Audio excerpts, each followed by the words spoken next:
हम सभी उनके ही पावन पीयूष अमृतवाणी का माँ जनवाणी के माध्यम से रसपान कर रहे हैं। जिसने माँ जनवाणी को अपने हृदय आसन पर विराजमान किया है, माँ जनवाणी ने उसे 3 लोक के शिखर पर विराजमान किया है। अभी हमारी चर्चा चल रही थी, तीनों लोक में अनंत जीव हैं और जितने भी जीव हैं सभी जीव सुख चाहते हैं और दुख से डरते हैं, दुख से भयभीत होते हैं। आखिर कारण क्या है कि आज तक इस जीव के लिए, इस आत्मा के लिए सुख की प्राप्ति नहीं हो पाई। चाहे तो सुख ही रहे हैं लेकिन दुख की प्राप्ति हो जाती है। तो जो हमारे भगवान हैं, अनंत देव हैं, वह वेदिका में विराजमान है। वो कुछ बोलते नहीं है, हम उनसे कुछ भी बोल जाते हैं, उनका कभी हमें उत्तर नहीं मिलता है। वो क्या कहना चाहते हैं उनकी भाषा मुझे समझ में नहीं आती है। जिनवाणी जो है, भगवान की वाणी जो है, वो मुझे समझ में आती नहीं है, हम उसको पढ़ नहीं पाते हैं। जितना हम पढ़ते हैं उतना समझ नहीं पाते, जितना समझ में आता है उतना हम अपना आचरण में नहीं उतार पाते, क्योंकि भगवान की जो वाणी है बहुत विशाल रूप में खिली है। उतनी मेरे पास जितनी है उतनी उपलब्ध भी नहीं है, और जितनी है वो बहुत कठिन लगती है, क्योंकि घर गृहस्थी में इतने उलझे हुए रहते हैं, घर गृहस्थी में इतने लगे हुए हैं। हमारा पूरा उपयोग घर गृहस्थी में, तो हमें जनवाणी समझ में नहीं आती। आचार्य भगवान कहते हैं, कहें सीख गुरु करुणाधार। गुरु बोलते हैं इस पंचम काल में, यदि धरती के देवता हैं तो वो है निर्ग्रंथ गुरु, जो हमारा मोक्ष मार्ग प्रशस्त करते हैं, जो हमारे लिए भगवान तक पहुंचाते हैं, जो हमें उनकी वाणी को सरल रूप में समझाते हैं। बहुत सरल रूप में जो हमारे समझाते हैं, जैसे करुणाधारी गुरु होते हैं। आपने देखा आपके यहाँ चित्र बना हुआ है इधर, गुरु उस आपत्ति में पड़े हुए व्यक्ति के लिए समझा रहे हैं, लेकिन वह मोह में लगा हुआ है, राग में लगा हुआ है, और गुरु से कह रहा है बस 1 मिनट और रुको, 1 मिनट और रुको, एक बूंद और टपकने वाली है।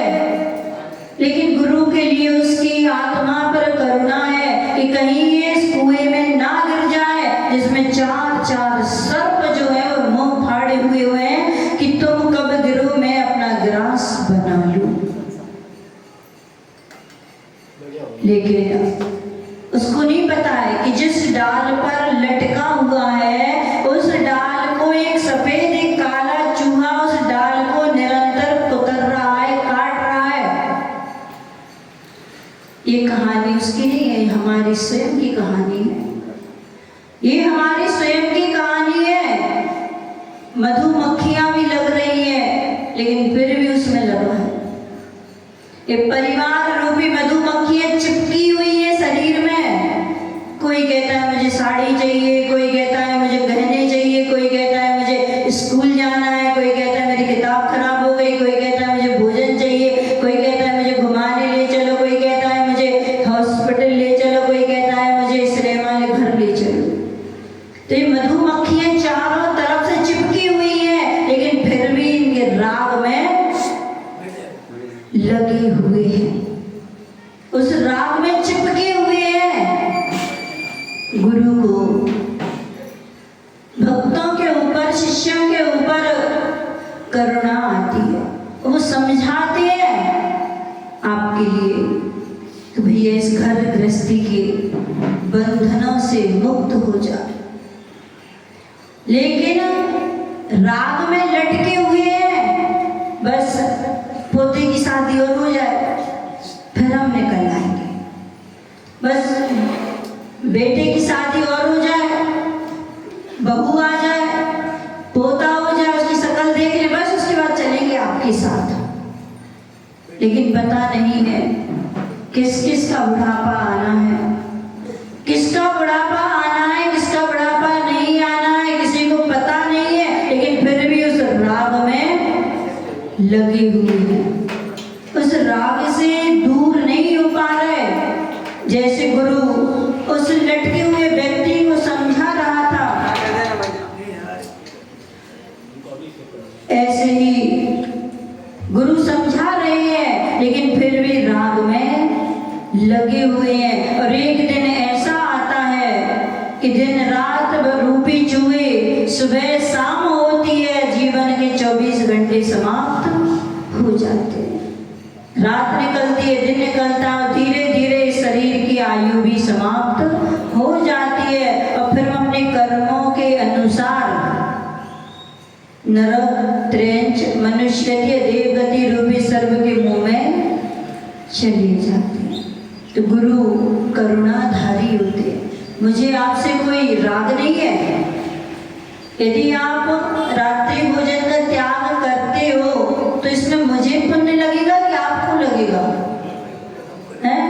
आपको लगता है कि माता जी मेरा त्याग करवाती हैं तो माता जी को कुछ मिलता होगा, कुछ प्रॉफिट होता होगा।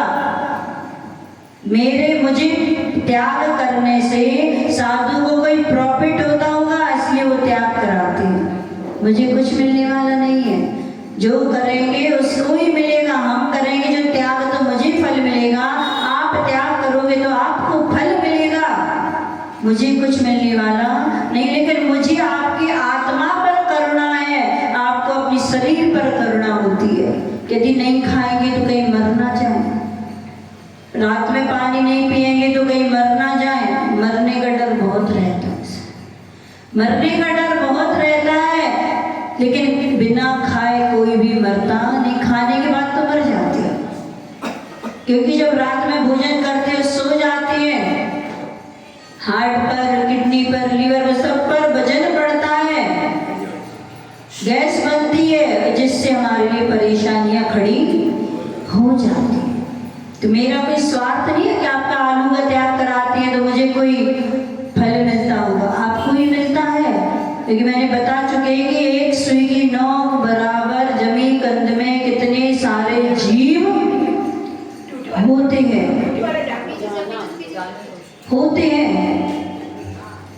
तो ऐसे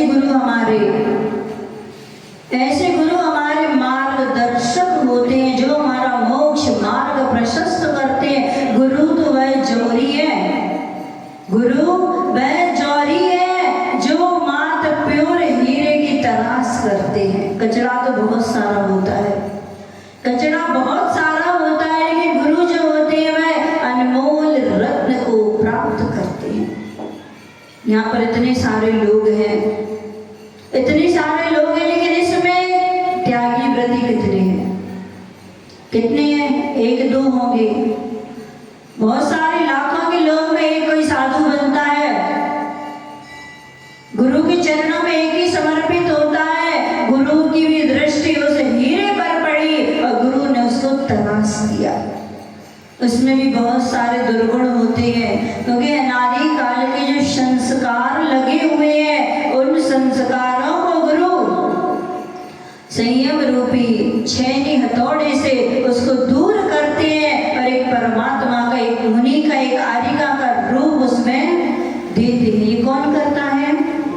गुरु ही करते हैं। क्योंकि गुरु जो होते हैं वो नारियल के जैसे होते हैं। ऊपर से नारियल जो होता है वो कितना कठोर होता है, और यदि उस नारियल को ऐसे ही यदि खाया जाए तो दांत टूट जाएंगे। लेकिन जिसको युक्ति पता हो, जिसको रेसिपी पता हो कि उसको फोड़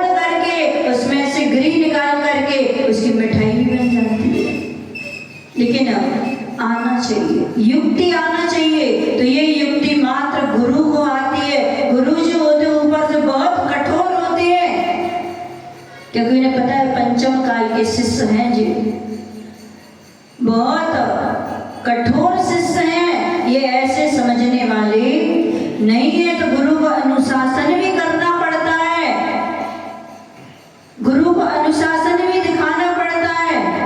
यदि नहीं दिखाएंगे तो शिष्य तो सारे बिगड़ जाएंगे। पिता घर में होता है, बच्चों को यदि ज्यादा छूट दे देता तो बच्चे जिनको ज्यादा छूट मिलती है वो सब बिगड़ जाते हैं। तो जब जन्म होता है तो माँ गुरु का काम करती है, क्योंकि बच्चा अधिकतर माँ के पास रहता है। बच्चा अधिकतर माँ के पास रहता है। माँ जो शिक्षा देती है 8 वर्ष तक माँ बाप के ऊपर जो बच्चे पुण्य पाप करते हैं वो बच्चों के माँ बाप को लगते हैं, क्योंकि बच्चों में भी सम्यक दर्शन प्राप्त करने की योग्यता नहीं होती। 8 वर्ष अंतर्मुहूर्त के बाद बच्चों में सम्यक दर्शन को प्राप्त करने की योग्यता आती है। इसीलिए साधु आहार नहीं लेते बच्चों से। जब तक वो 8 साल के नहीं हो जाते तब तक उनसे आहार नहीं लेते, क्योंकि कारण यही अभी उनमें अज्ञानता है। जिनसे स्वामी की 8 साल में दीक्षा हो गई थी, मणि बन गए थे। 8 साल में उनकी दीक्षा, छोटे से मणिराज बन गए थे। आप लोग कहते हो अभी धर्म करने का समय है क्या? अभी कोई त्याग करने का समय है? अभी तो छोटी उम्र खाने खेलने के देने, अभी से तुम लोग ने ये व्रत त्याग, रात्रि भोजन का, आलू प्याज का, बाजार की चीजों को त्याग कर दिया। अरे अभी तो तुम्हारे खाने पीने के दिन है, अभी खाने पीने के दिन है। अभी तो तुम लोग त्याग करके क्यों बैठे हो? जब मेरी भी दीक्षा हुई सब कहते थे माते में आप 20 साल के आपने दीक्षा ले ली, इतने छोटे में, इतने छोटे में आपने दीक्षा ले ली। मैंने उनसे कहा जीवन के किसी भी पल में वैराग उमड़ सकता है। संसार में रहकर प्राणी संसार को तज सकता है। वैराग की कोई उम्र नहीं होती। जिस समय समझ में आ जाए, जिस समय संसार की नश्वरता समझ में आ जाए, वो ही वैराग के लिए दिन होता है। इसका कोई मुहूर्त नहीं होता है, इसका कोई दिन नहीं होता है। किसी भी क्षण में आज चलोगन पूज्यपाद स्वामी जिन्होंने बृहद शांति भक्ति लिखी है, उनकी आंखों की रोशनी चली गई थी और शांति भक्ति पढ़ने से उनकी रोशनी वापस आ गई थी। उनको कैसे वैराग हुआ? वो एक बार निकल रहे थे नदी के किनारे से और देखते हैं एक सर्प के मुख में एक मेढक है और मेढक के मुख में मछली है और मछली केंचुए की ओर देख रही है। ये देख कर के उनको वैराग हो गया। सब मौत के मुंह में बैठे हैं, सब मौत के मुंह में बैठे हैं, लेकिन फिर भी उसकी दृष्टि भक्षण के ऊपर। आप नहीं बैठेंगे, मैं नहीं बैठी, सब बैठे हैं। जंगल में आग लगी हुई है और एक व्यक्ति वृक्ष पर बैठ करके तालियां बजा रहा है। अरे देखो वो वृक्ष जल गया, अरे देखो वो वाला वृक्ष जल गया, और उस वृक्ष पर खरगोश था वो जल गया, ये हाथी जल गया, ये घोड़ा जल गया, ये सुअर जल गया। सबको देख करके खुशी मना रहा है, तालियां बजा रहा है, लेकिन उस मूर्ख को ये नहीं पता, उस मूर्ख को ये नहीं पता है कि ये अग्नि मेरे वृक्ष तक भी आ जाएगी। आप लोग भी जब कोई किसी का खत्म होता है तो सब समझाते हैं भैया इतना ही योग था, इतना ही सहयोग था, अब जो हो गया सो हो गया, अब रोने से कोई वापस आने वाला। जब खुद क्या होता है फिर वही घटना जब स्वयं क्या घटती है तो समझदारी कहाँ जाती है? दूसरों को समझाने के लिए बहुत समझदार बनते हैं, और जब स्वयं पर वो आपत्ति आती है तो मूर्ख हो जाते हैं।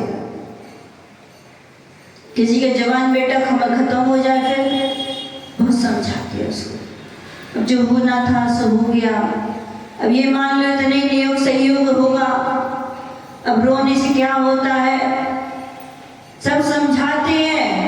और वही विपत्ति जब स्वयं पर घटती है, स्वयं पर आती है, और जब कोई दूसरा समझाता है तो कहते तुम शांत रहो, हमारे ऊपर घट रही है, हम जानते हैं।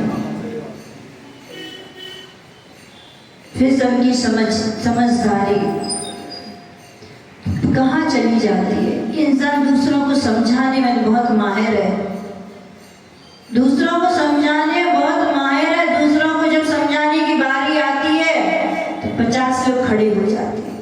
एक बीमार पड़ जाए 50 लोग आ जाएंगे, अरे ये दवाई ले लो, ये दवाई ले लो, ये दवाई ले लो, ये दवाई ले लो। जब खुद के ऊपर आता है तो सारी दवाइयाँ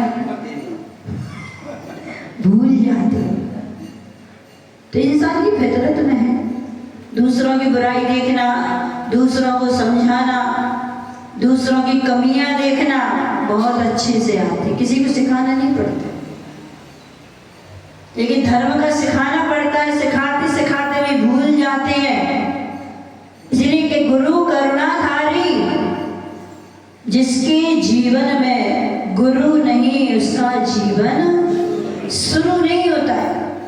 गुरु जो होते हैं, गा जो गंभीर है, रा जो रहस्यमयी है, ऊ जो नए नए आयामों का उद्घाटन करने वाले हैं, वो कहलाते हैं गुरु।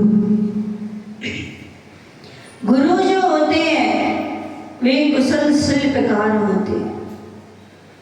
कुशल शिल्पकार है। एक बहुत बड़े पत्थर को जब कोई शिल्पकार देखता है तो उसके लिए उससे पाषाण में मूर्ति नजर आ जाती है, मूर्ति नजर आ जाती है। गुरु गुरु कुम्हार है, शिष्य कुंभ, गड़गड़ मारे खोट, और भीतर हाथ पसार के बाहर मारे छूट।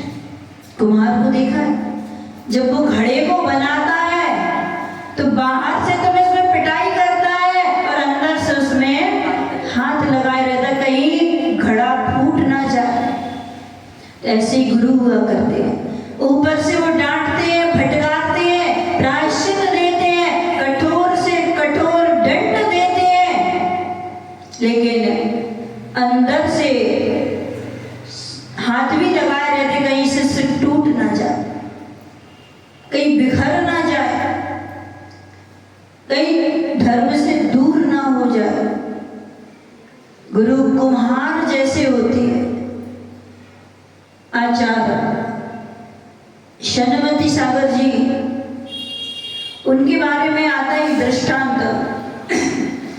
जब वो मुनि अवस्था में थे और उनसे कोई गलती हो गई होगी, उन्हीं के गुरु महावीर कीर्ति जो हमारे दादा गुरु के गुरु थे, उनसे कोई गलती हो गई होगी तो आचार्य ने उनको एक दिन प्रायश्चित दिया। जनवरी का माह था और आचार्य ने कहा कि आज तुम्हारे लिए रात्रि छत पर सामयिक करना है, पूरी रात छत पर रहना है।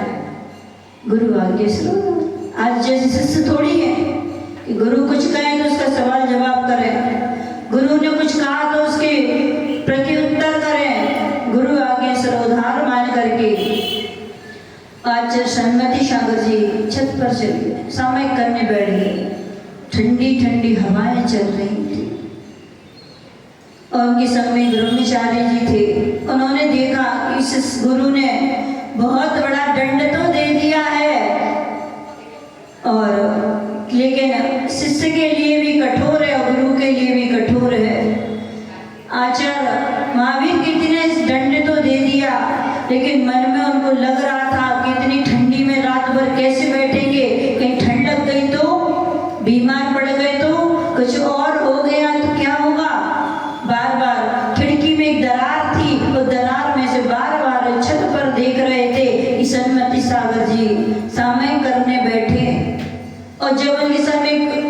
विवेकी ब्रह्मचारी थे, उन्होंने देखा कि आचुषी चटाई ओढ़ करके लेट चुके हैं, संग में सारे साधु लेट चुके हैं, उन्होंने सन्मति सागर जी भी छत पर ही लेट गए।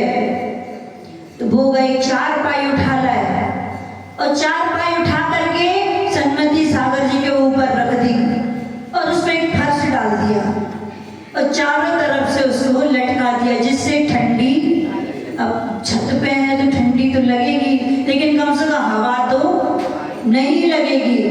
और आचार्य महावीर कीर्ति उस दृश्य को देख रहे थे और जब उन्होंने देखा कि मेरे शिष्य की व्यवस्था हो चुकी है, वो भी फिर आराम से सो गए। गुरु ने दंड तो दिया लेकिन उस दंड का एहसास गुरु को भी प्रतिपल बना रहा, प्रतिपल बना रहा उनके लिए। और जब उनकी व्यवस्था हो गई तो फिर शांति से उनको भी हो गई। लेकिन गुरु कठोर इसलिए होते हैं, यदि कठोरता नहीं दिखाएंगे तो शिष्य तो सब सिर पे चढ़ जाएंगे। पिता यदि घर में कठोरता ना दिखाए तो पहले के समय में 10-10, 8-8 बच्चे होते थे, वो कैसे पालते उनके लिए। पिताजी जब घर में भोजन करने आते तो सब बच्चे दिखते नहीं थे कहाँ हैं, कोई कमरों में छुप जाते थे, कोई छत में चले जाते, कोई खोलने खेलने चले जाते, लेकिन पिता के सामने आते इतना डरते थे। आज के बच्चे उन्होंने पिता से कहने लगे डैड, जिंदगी को, मम्मी से क्या कहने लगे मोह। दोनों हैं लेकिन नहीं के बराबर हैं। पहले के समय में पिताजी बोलते थे, उसमें प्रेम झलकता था, पिताश्री में प्रेम झलकता था कि कोई मेरा है। पहले के समय आप लोग भोजन बनाते थे ना तो क्या चलता था, रसोई घर, चौका। चौका क्यों बोलते थे, जहां 4 प्रकार की शुद्धि होती थी, मन की शुद्धि, वचन की शुद्धि, काया की शुद्धि और भोजन की शुद्धि, वो कहलाता था चौका। और दूसरा नाम भी था रसोई घर, भोजन में रस आता था, प्रेम भाव झलकता था, एक साथ बैठ कर के भोजन करते थे, वो कहलाता था रसोई घर। अब क्या चलता है, अब चलता है किचन। सुबह से उठ के जहाँ किचकिच चालू हो जाए, 4 देवरानी जेठानियां हैं, अब वहां पहुंचते ही किचकिच चालू है, तुमने दूध गर्म नहीं किया, तुमने ब्रेकफास्ट नहीं बनाया, तुमने पानी नहीं छान पाए, तुमने ऐसे ही नहीं कर पाया, तो कहलाता है किचन। जहाँ किचकिच शुरू हो जाए वो किचन है, जिसमें भोजन में रस आए वो रसोई घर है, और जहाँ 4 प्रकार की शुद्धि हो। आजकल की पत्नियां क्या करती हैं, पति ने जब भोजन करने आते तो थाली लगा के रख देती है, तुम्हें खाना हो सो खा लेना और नहीं खाना हो सो जहाँ मन हो वहां खा लेना। पहले के समय में इतना समय होता था कि बैठ करके परोस करके सामने बैठ करके भोजन कराती थी। बुलाने जाते थे माता जी, पहले बुलाने जाते थे, भोजन बन गया चलो भोजन कर लो। अब फोन कर देती है, कितनी देर में आ रहे, अब आ रहे कि नहीं आ रहे ये भी बता दो, वहीं खा के तो नहीं आओगे। पहले के समय पत्नियां तो इंतजार करती थी कि पति देव भोजन कर ले, उनकी थाली में वो भोजन करती थी, बाद में भोजन करती थी। अब पति तो जब आए तो आएंगे, वो पहले से तैयार रहती है। और अब थाली लगा के भी रख देगी तो मोबाइल लेकर के, पहले 4 लोग घर में जब अपने अपने कामों से आते थे, एक हॉल में बैठते थे, सब चर्चाएं करते थे। अब हॉल में 10 लोग भी बैठे नहीं, सबके हाथ में कोई किसी से कोई चर्चा ही नहीं करता, सब अपने अपने में लगे हुए हैं, अपने अपने से मोबाइल में लगे, ना किसी के किसी के बारे में कोई जानकारी होती है, ना किसी को कोई पता होता है। पहले बैठ कर के सब अपने व्यापार की चर्चाएं करते थे, घर गृहस्थी की चर्चाएं करते थे, किस चीज की कमी है, क्या लाना है, क्या खत्म हो रहा है, लेकिन अब किसी को कोई कोई मतलब नहीं होता है। तो ये संयुक्त परिवार की पहले एक बहुत बड़ी मिसाल होती थी, लेकिन आजकल कोई संयुक्त परिवार भी पसंद नहीं करता। तो लड़की शादी करने के पहले पूछती परिवार में कौन कौन है। सबसे पहले तो सास नहीं चाहिए, सबसे पहले सास नहीं चाहिए, क्योंकि उसकी सांस रुक जाती है। सास के रहने से उसकी सांस रुक जाती है। तो शादी के पहले पूछते भी घर में कौन कौन है, जॉइंट फैमिली नहीं चाहिए, बड़ा परिवार नहीं चाहिए, कुछ भी पसंद नहीं होता। लेकिन पहले के समय में कितना अच्छा लगता था, पूरे घरे भरे भरे परिवार दिखते थे, घर में लेटने को बैठने को जगह नहीं होती थी, वो परिवार रहते थे। और आज मकान है 3 मंजिल का, सारे मकान खाली पड़ी हुई, बस बब्बा बहू रहना था, माता पिता रह जाते, बच्चे सारे बाहर चले गए। आपको कुछ हो जाएगा तो कौन देखने वाला है, कोई नहीं देखने वाला। तो ये हमारे गुरु कहते हैं कि कम से कम 2 और 3 बच्चे तो सबके होना चाहिए। आजकल सब एक के बस शेर का बच्चा एक ही अच्छा। अगर खुदा ना खास्ता कुछ घटना घट जाए और आपके हाथ में वो एक भी ना रहे, फिर दिन जिंदगी भर अकेले रहना। कम से कम 2 और 3 बच्चे तो भैया, आप 10-12 नहीं कर सकते पहले की महिलाओं जैसे, तो 2 और 3 तो कर ही सकते हैं। इससे हमारी संस्कृति भी बढ़ेगी। ये तो हमारी जैन समाज वैसे ही कम है और भी कम हो जाएगी, और सारे रिश्ते खत्म हो जाएंगे। ना वो मौसी को जानेंगे, ना मामा को जानेंगे, ना चाचा को जानेंगे, ना बुआ को जानेंगे, कोई भी रिश्ते नहीं बचेंगे। तो हमारे लिए अपनी संस्कृति को बढ़ाना है। आप जी चिंता मत करना कि दूसरा हो जाएगा, उसका पालन पोषण कैसे करेंगे, चिंता मत करना। जो आता है अपना भाग्य लेकर के आता है, वो अपनी स्वयं व्यवस्था करके आता है, वो अपना पुण्य पाप लेकर के आता है। आप कौन होते हो किसी को पालन पोषण करने वाले? हम किसी को पालन पोषण नहीं कर सकते, सब अपने अपने भाग्य का खाते हैं। मैंने सुंदरी ने क्या बोला था अपने पिता से कि मैं अपने भाग्य का खाती हूँ, और गुस्से में आके उन्होंने अपनी पुत्री के कोड़ी के साथ विवाह कर दिया। लेकिन उसके भाग्य में कामदेव था, तो उसने अपने कोड़ी पति के लिए कामदेव का रूप दे दिया। इसी पवित्र भावना की सज्जा बोली पंच परमेष्ठी भगवान